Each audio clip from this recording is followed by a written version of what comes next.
Welcome, my friends. This is Mike Williams of the Quay Radio Hour.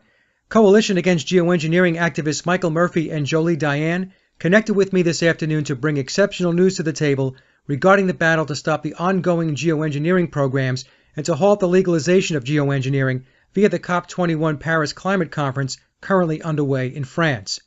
Jolie's perseverance to meet with both California and Washington, D.C. legislatures to explain how the COP21 climate agreement will usurp the power of state and federal lawmakers has caught the attention of many senators and representatives who are now taking the issue far more seriously than in the past. The conversation that follows is a call to action for everyone to call their senator and representative to voice their concern and position that any documents signed in Paris attempting to bind the U.S. or any state to legalize geoengineering is unacceptable. To contact Congress and speak to your congressperson, call toll-free at 1-866-220-0044 and request to speak to the person responsible for environmental and climate change issues for your lawmaker. If you are unsure of your congressperson, you can enter your zip code and be routed accordingly. We begin the conversation with Michael explaining how Jolie's efforts have opened up a door of opportunity that until now has been very elusive. And so without further ado, here's Michael Murphy and Jolie Diane. Finally, for the first time, with our call to action, Jolie had success, had the ear of legislators. And for 15 years, people have been going into our legislators' office, asking them, hey, we want you to address geoengineering or put an end to geoengineering. And they gladly said, yes, we'd be more than willing to address geoengineering. And the official statement is, it's not happening. Thank you very much, and pretty much closed the door and went on to business. Well, we're in a different season now, and Jolie's call to action was very effective. And the reason is this. Right now, we're looking at a dramatic shift in terms of policy and power in Washington, D.C. and the prospective states, and it's all related to the climate agreements that are being proposed. So right now we have COP21, and what this is, COP21, the Paris Climate Agreement, it's an attempt to create global governance. And what this will do, if it's passed, if not, we're certain that they're going to move forward with other climate agreements. What it will do, the goals of this are to create a legal binding agreement related to climate change. So what this will do, it will create a whole new government that has the ability to tax, legislate, and essentially create a carbon dictatorship. And within that dictatorship, what it does, it removes our ability to take both legislative and legal action. But the interest of this to many of our legislators, and Jolie will give more details, it removes our legislators' power and their abilities, assuming this passes. What the goals are anyways are to remove our legislators' power and ability to legislate related to climate change and a number of other issues due to this. So it will completely circumvent our Constitution, the way that we live. And again, it's taxation without representation.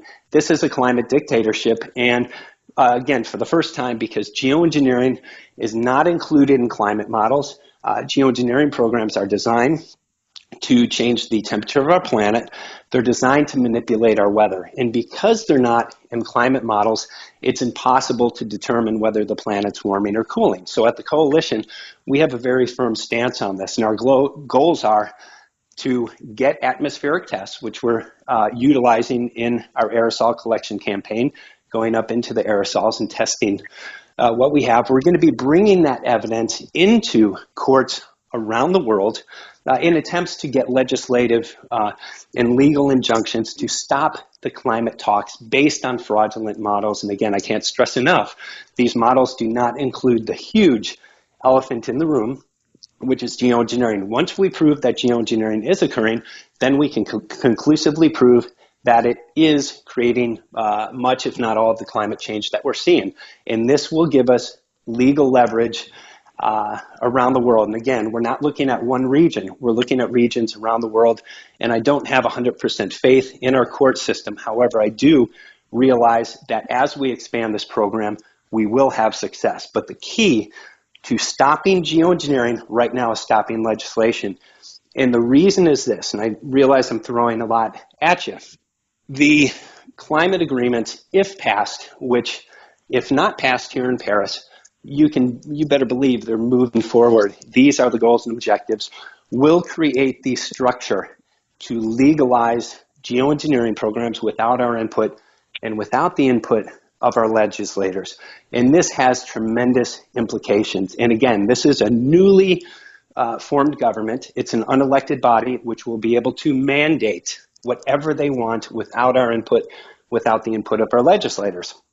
And this is the key issue, I believe, to getting geoengineering stopped. Because what it does, it throws a stick in the spokes of this machine. And geoengineering, again, is the key. Once you state, as long as we're finding geoengineering components in the atmosphere, you cannot move forward with your multi-trillion-dollar industry. This has tremendous political and corporate and economic implications. And I believe that this is the most effective way, without question, to stop geoengineering. If we ignore the climate agreements and allow this unelected body to create this dictatorship, I believe that it will remove our ability to take legal and legislative actions. So this is the most important call to action that we've ever done. And I got a call from Jolie this morning, and she told me, she was just so excited on the phone. She said they're finally listening to us.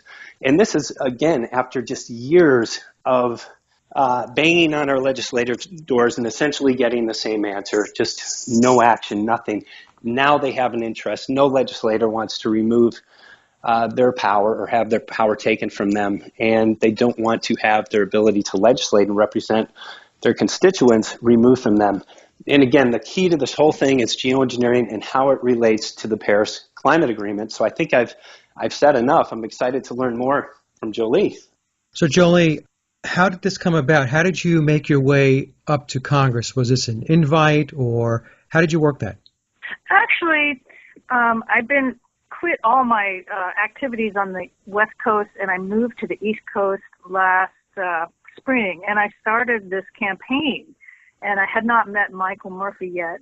And basically, I think Michael's idea was brilliant to include the Paris Climate Agreement, and we actually put that on the cover to our materials, the COP21 Climate Agreement / Geoengineering. And I just felt like being in California, the people that are making the laws and so forth, they're the policymakers. So it just made sense to me to just get into those offices. And it was a very good call because I went last week to our legislators' offices, the California legislators' offices, and I dropped off the materials there.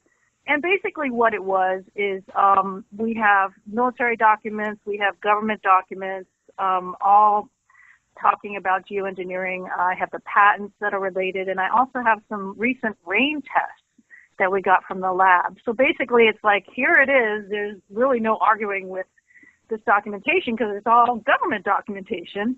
But what really turned the heads were what Michael was saying, that, the legislators are going to lose their ability to legislate. They're going to lose their power.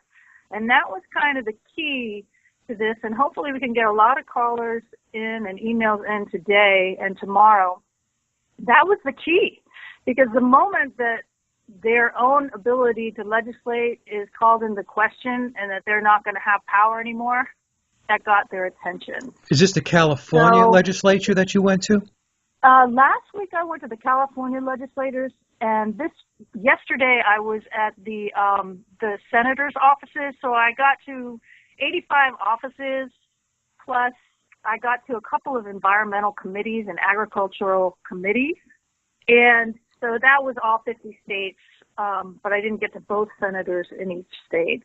Okay, well, let me ask this question, Jolie, because this is very important, because many times people will say it's impossible to get into their offices. It's impossible to be able to have access and to speak to them. So if you could just take a couple of minutes just to explain, how did you do that?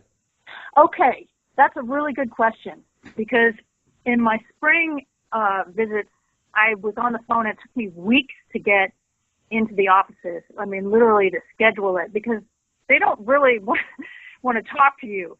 You have to get in the office. So what I did was I just brought a ton of folders with me with all the materials, and I just went from office to office. And if you go into the offices, you just ask to speak to, you have to keep it brief, you ask to speak to the person that's handling the environmental and the climate change issues. And you just go there. It's not something that you can ask permission, I don't think, after just my experience. It was way more effective for me last week and this week. You go in there with a professional attitude. You have your couple minutes to make a connection with the person at the desk. And a couple of people were willing to meet with me right there. So I think it's just having your materials together, going into the offices. Sometimes you can call on the phone and say, I'd like to set up a meeting with so-and-so from the whoever's handling climate and environment in the office, and they will connect you to that person. But it could take weeks to get in the office. So that's true. They don't make it easy. So you just took the bull by the horns and you just went down, and in the hopes that you were going to be able to connect with as many people as you can possibly connect with. Yes. I just went from office to office, and I had very good response because I had practiced my spiel or whatever. And basically, since the climate talks are happening now, that's why it's a crucial time and why we have a really unique opportunity right now in the next couple days, next week, because it's still before everybody's on vacation. But the more they hear from us about COP21 and geoengineering and climate change, I'm just trying to get people to connect those, and that way it all comes into their frame. And I think that's why we've been having a hard time getting the geoengineering into the offices, is because, as Michael said, they just deny that it's even happening, and it's not a topic that they want to take on. They want the easy stuff. So you went again, So you went to Capitol Hill, mm-hmm. and you were able to meet with the offices of almost all 50 states? Yeah, I got to 85 offices plus 2 committees. And then last week I got to all 53 California legislators. And I just had my materials, walked in there and just wanted to pass the materials along to the office member that would be handling the environmental affairs, and briefly just told the person at the desk, hey, do you know these climate talks are happening? Do you know what they're for? Do you realize that it's going to extract sovereignty from our own government body to be able to legislate? And that's when I kind of got the looks like, oh my God, no, I didn't know that was going to happen. And, and then I got a much different response. They were like, we'll get this right to the person that needs to hear it. Here's the card, call, follow up, email. And so, yeah, I felt very encouraged about it because I feel like our cause, we can make progress on this and we can change the outcome. Yeah. I fully believe that. Well, hats off to you, because a lot of people have been scratching their heads trying to figure out how to do exactly what it is that you did. And so my next question is, as you presented your material or as you spoke to these folks, what was the overall reaction? I mean, were they aware? Were they more unaware? What was it? I think that there were probably half and half. I think Okay. some of the offices were aware. In fact, the offices of Mike Lee in Utah yesterday, the senator, they're already working on legislation to oppose or to make certain that anything signed in Paris is going to have to come through the U.S. legislature. Okay. So I thought it was good that they were aware of it. But basically, I think that they don't really know. And I think that that's true about a lot of topics of the people, the staff members and the people in Congress. They don't really know. They need someone to tell them about it. And unfortunately, the people that do come into those offices are the people that are pushing geoengineering, So I felt like it was it's good timing. It was good timing that we put this together in the last couple weeks. And if these people here get some phone calls and emails, just very brief, talking about geoengineering, the COP21, all the information that they need is in these folders that are in the offices. Okay, so you're asking the audience then to make a phone call to their senator or their congressman, their representative, to push the ball a little further down the road. Yes, all they need to do is call up 1-866-220-0044. That's a toll-free number. if they don't know who their representative is, they just give their zip code and they'll be connected to the office. Right. And then they can call and just make a brief call and say in reference to COP21 Climate Agreement / Geoengineering, which is the title of the folder of materials that's in each office, and to just give a brief talking points about the COP21 climate agreement, how we're very concerned and we're not supportive of that, and that we want geoengineering into the climate talks and into the conversation because it's it's very damaging pollution and it's happening worldwide. They don't really need to go into it because, again, the people that answer the call, they don't know anything. They're just trying to push the call or to put the call into a certain category so that they can get it to the person that needs to hear it. So, right. If I can also interject, our message is very important. And for the first time, we have a commonality with our legislators in relation to geoengineering. So right now, it's very important to say we are not supportive of COP21 or other climate agreements. I think it's real important to note if an agreement, which we think it will be, signed at this meeting in Paris, if it's not met, these are the goals and objectives. And you better believe this is a multi-trillion-dollar agreement. It's a huge consolidation of power. They're moving forward and they're serious about this. And they are going for a legally binding agreement, whether they get it this time or in a couple months. You can be assured that after 30 years of pushing this agenda, they're very close and they're going to be moving forward. So we really need to find the commonality with our legislators and go on the basis of this. We demand that all climate change talks, mandates, and legislation is rescinded and geoengineering is stopped immediately before you move forward. And it has to be based on this. Geoengineering programs are designed to change our climate. They're designed to manipulate our weather. And because they're not included in climate models, it makes those climate models fraudulent. And you cannot move forward with laws, legislation, taxation without representation, removal of national boundaries, removal of our rights, and create a carbon dictatorship. You can't do it based on fraud. And that is the quickest way. And if we stop these climate talks based on fraud, which we can, then we can demand that geoengineering program stop. And if there is global warming, if there is global cooling, that will show itself once geoengineering is stopped. But until we have these particles, these substances, and we're testing positive for this, you cannot move forward. And that is the key. This is how we stop a multi-trillion-dollar industry. This is how we stop the most powerful forces on the planet. For the first time, we have the solution, and I cannot stress this. And we have to move quickly with this message because they're moving very quickly. But we do have the power and ability to stop this, Mike. And I'm overly ecstatic. I've been working at this every day for the past 5 years, or almost every day for the past 5 years. And while we were bringing forth information, I really didn't have guidance in terms of how to stop this. Now I'm seeing it very clearly. And we have the right ingredients to stop this, and that is how important it is. Yeah, no, this is unbelievable. The timing is colossal. And Jolie, just to go back to you for a second. So how did you formulate this? How did you bring it together? Was this a plan that you had put together to strategize, to make these trips? Or, I mean, was it something that was in the works for a while? Or did you essentially say, hey, you know what? I'm just going to go up there and I'm going to give it my best shot and I'm going to see what I can do? Yes, all of the above. As I said, last year, I've been documenting this stuff since 2006, and I had been trying to call my legislators. I called Boxer and Feinstein, Woolsey, now it's Huffman.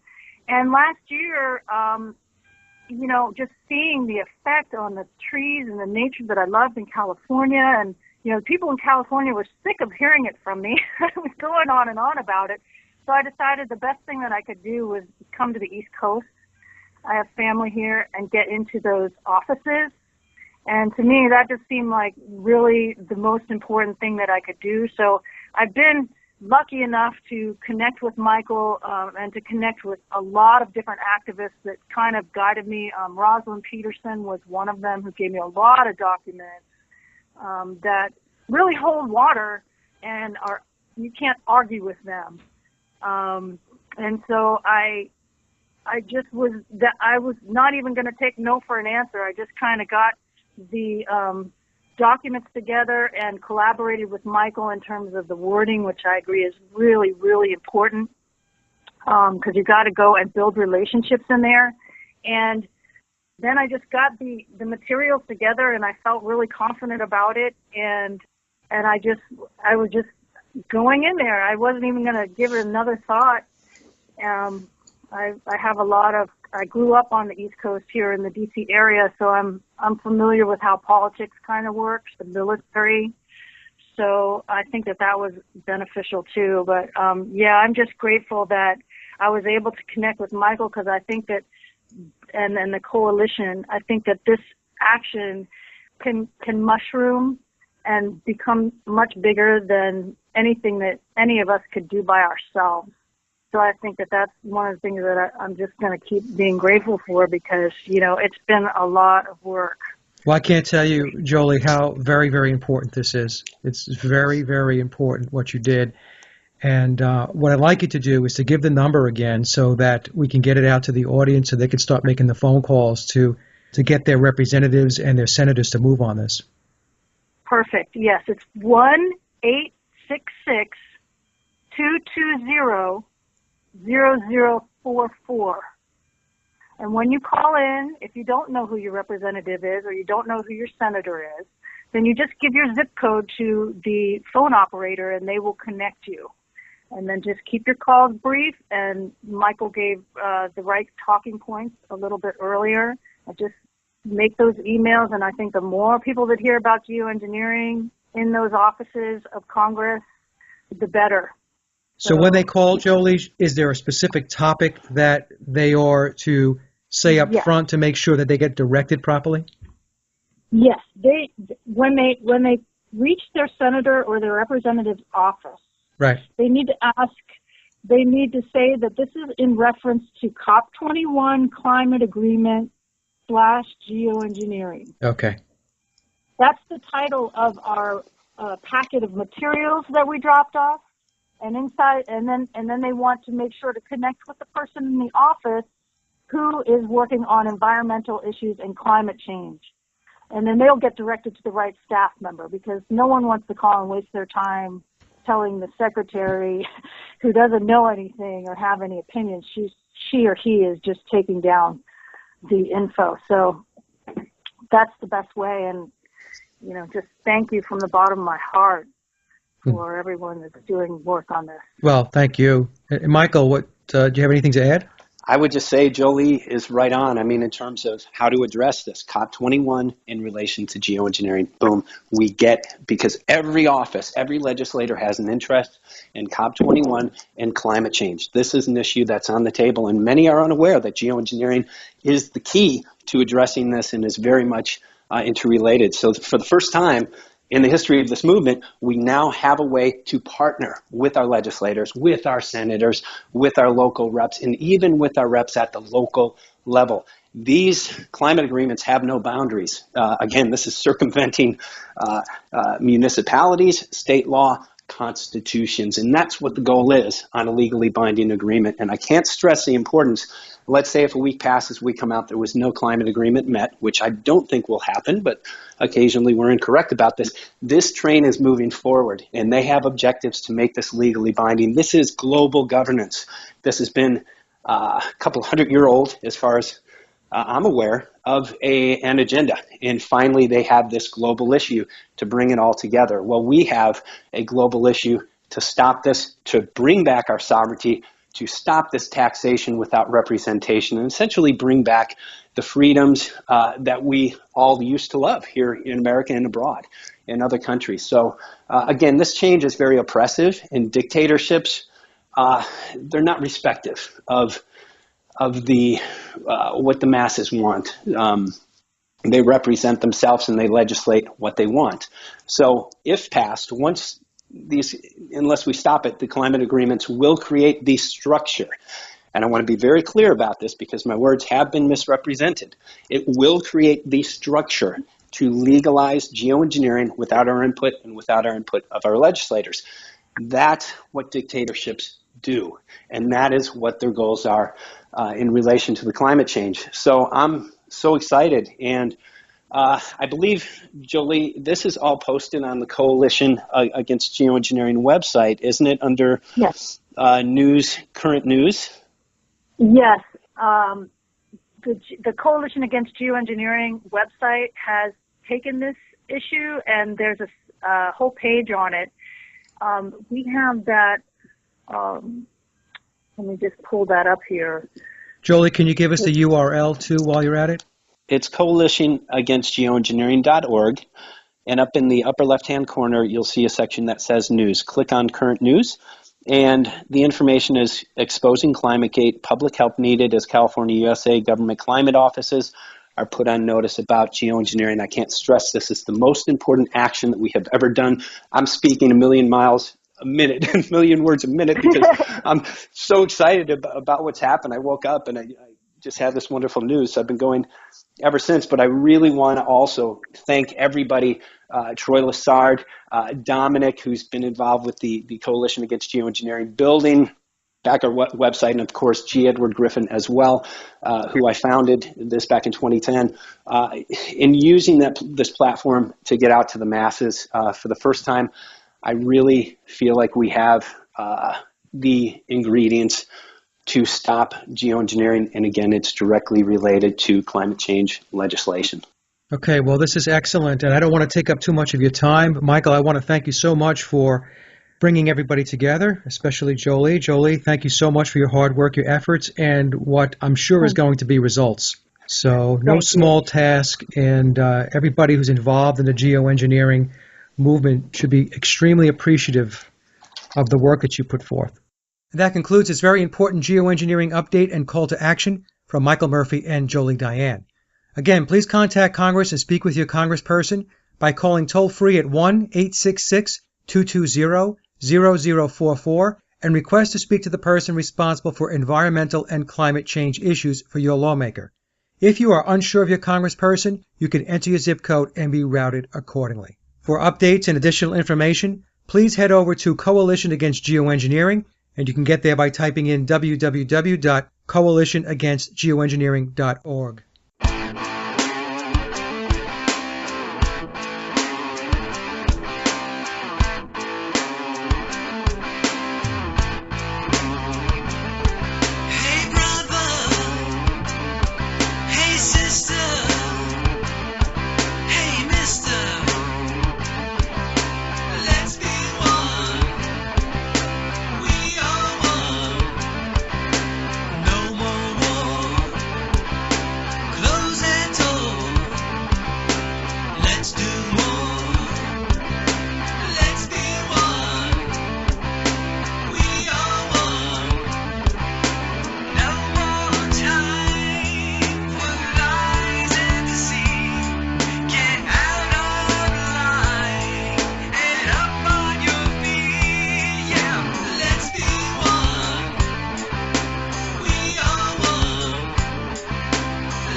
Seems strange.